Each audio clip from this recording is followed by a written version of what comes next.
What good should we do today, fellas? Onions here, and today I'm going to show you how to increase FPS in Dayz Standalone. Now there's a couple of features you can change in the configure tab to increase the FPS, but then again it will drive your video settings down in the game and the game won't look as good as it should, but that will help you increase the FPS. So there's a bright side and there's a negative side to that. So the first thing you want to do is open up the Dayz configure settings. Once you're here, you're going to go into the video tab, and the first thing you'll notice is overall quality. This is where you choose what your game looks like. I simply can't run very high because my FPS drops into the ground and I run at 10 FPS standing in the middle of nowhere, and in cities I have 0 FPS. So I use very low with some other custom settings inside. So you choose through this menu which settings is optimal for you.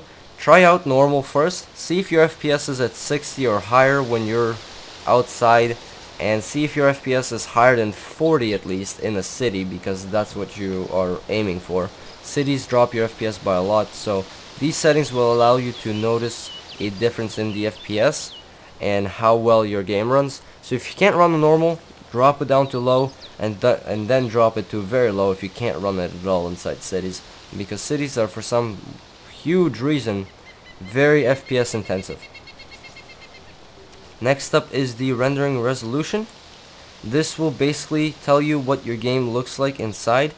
If you change this to anything lower than 100%, it will become blurry because it is stretching out a texture that is supposed to be smaller than the window size you're running. And if you're running full screen and you run at 87 FPS, 87%, I apologize, you will notice a huge blur in the game. So make sure for the rendering resolution you always have it set to 100%. That will make your game look the best. For brightness, doesn't really do much for the FPS, it just brightens up your game.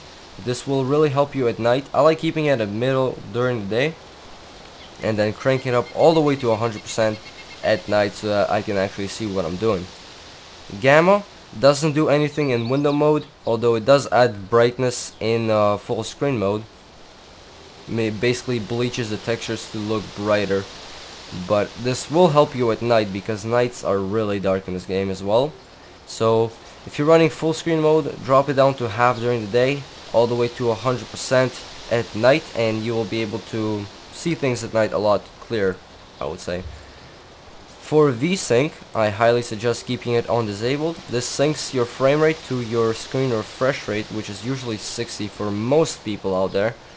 And if you have Vsync on, you will notice screen tearing when you run around in the game and do things where you pan the camera around, and you will just see lines crossing your screen very constant. So keep this on disabled so that it does not cap your FPS at 60 or whatever your screen refresh rate is. And this will also disable mouse lag, so you will notice a better interactive response to the mouse when you do things in the game. Next up we have the quality tab. So once we go in here, this is where you decide what your game looks like. For objects, you can have it on normal if you choose the normal option, and it will tell you or show you in the game items at a normal texture resolution. For very low, it will become a little bit blurrier, less detailed, but you will still be able to notice what it is in the game.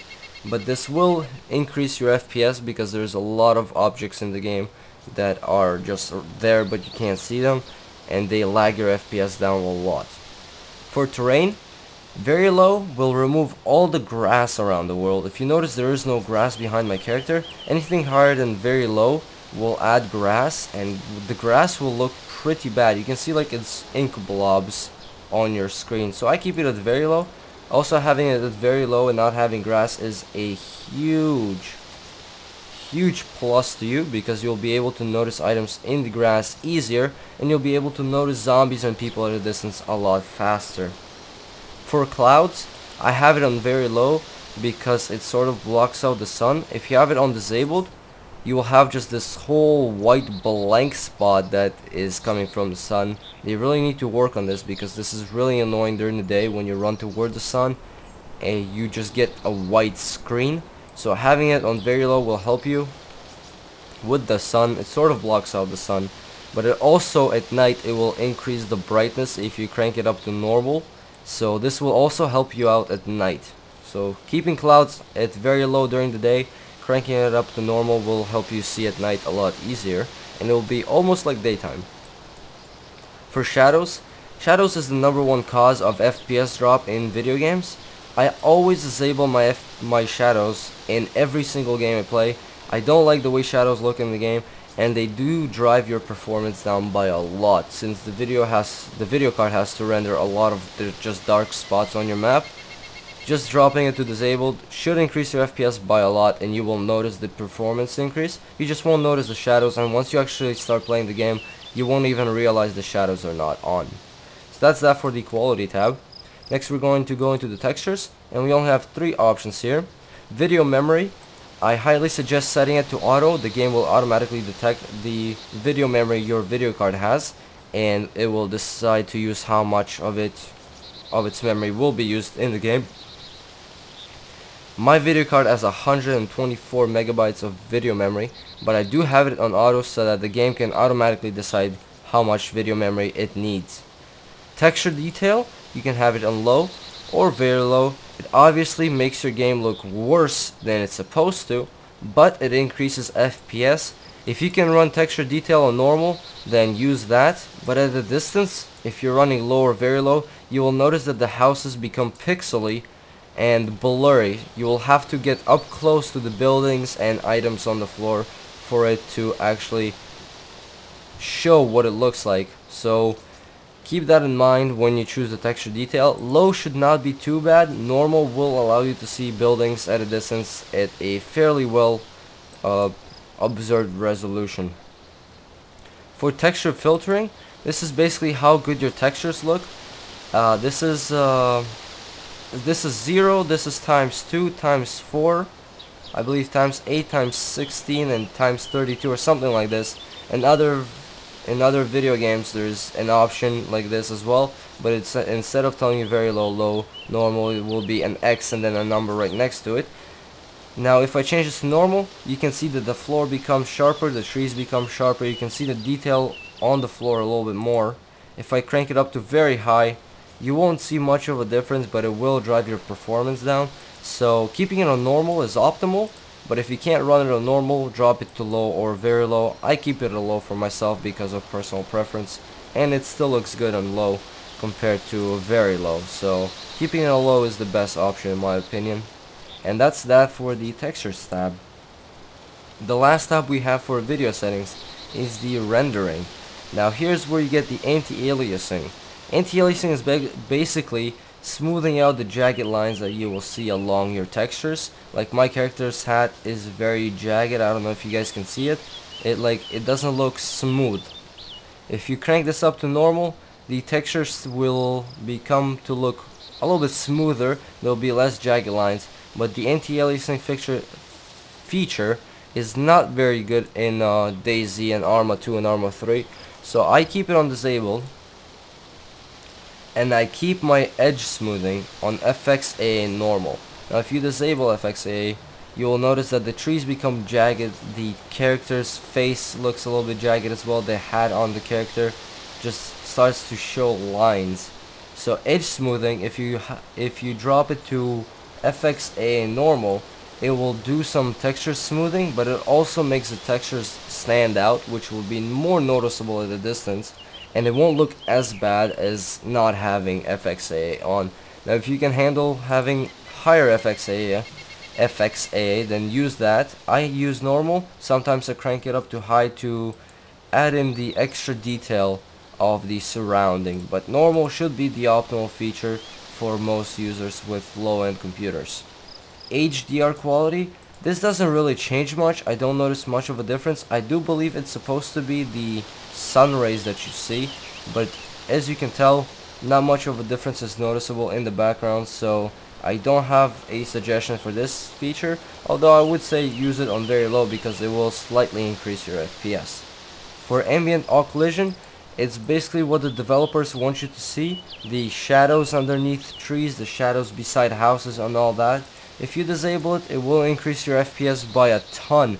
This just dropped my FPS to 20 if I had it on, and if I have it disabled, it drives my FPS up to 50.